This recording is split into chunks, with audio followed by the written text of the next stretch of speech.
Senior সচিব মহোদয় বলেছেন এবারের নির্বাচনে পোস্টার থাকবে না।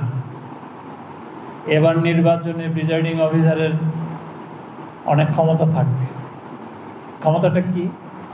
প্রিজাইডিং অফিসার যদি বলে অ্যাসিস্ট্যান্ট রিটার্নিং অফিসারকে বা ঊর্ধ্বতন কর্তৃপক্ষে আমি এই সেন্টার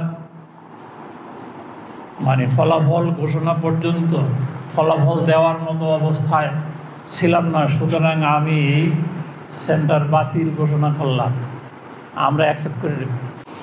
এখানে জেলা প্রশাসক সাহেব আছেন, উপজেলা নির্বাহী অফিসার সাহেবরা আছেন।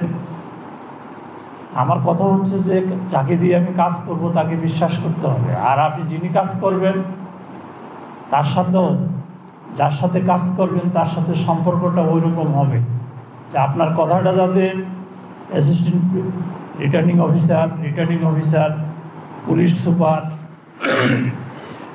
অন্যান্য যারা আইন শৃঙ্খলার সাথে দায়িত্ব পালন করবেন, স্বচ্ছতার সাথে আপনাকে এই কাজটি করতে হবে। রিটার্নিং অফিসারের এই ক্ষমতা রয়েছে। এইবার আরপিওতে আসছে, রিটার্নিং অফিসার যদি মনে করে কোনো একটা আসনের সবকটি সেন্টার বাতিল করে দিবে, সে যদি যৌক্তিক মনে করে, সেই ক্ষমতাটাও আইনে এবার অন্তর্ভুক্ত করা হয়েছে। তার অর্থ এই না যেন তেনভাবে আমি সেন্টার বাতিল করে দিব, যেন তেনভাবে একটা নির্বাচনী আসনের নির্বাচন বাতিল করে দিব। মনে রাখতে হবে এই নির্বাচনের পিছনে একটি টাকা, সেটিও কিন্তু সাধারণ খেটে খাওয়া মানুষের টাকা। এখানে কিন্তু কোটি কোটি টাকা ব্যয় হবে। সেটার অপব্যবহার যাতে না হয় সেদিকেও আমাদের খেয়াল রাখতে হবে।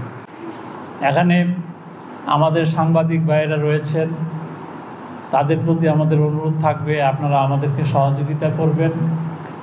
মিথ্যা তথ্য, অপতথ্য, গুজব এগুলো যাতে এই পটুয়াখালী জেলায় বিভ্রান্তির সৃষ্টি না করে সেই দিক থেকে আপনাদের সহযোগিতা চাচ্ছি।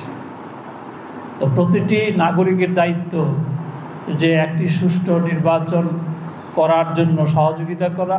নির্বাচন কমিশন সেই সহযোগিতা সবার কাছ থেকে আশা করে।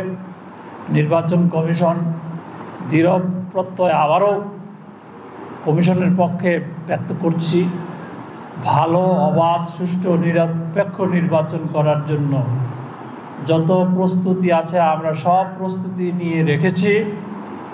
আমরা অবাধ, সুষ্ঠু, নিরপেক্ষ নির্বাচন যে কোনো মূল্যে করতে বদ্ধপরিকর।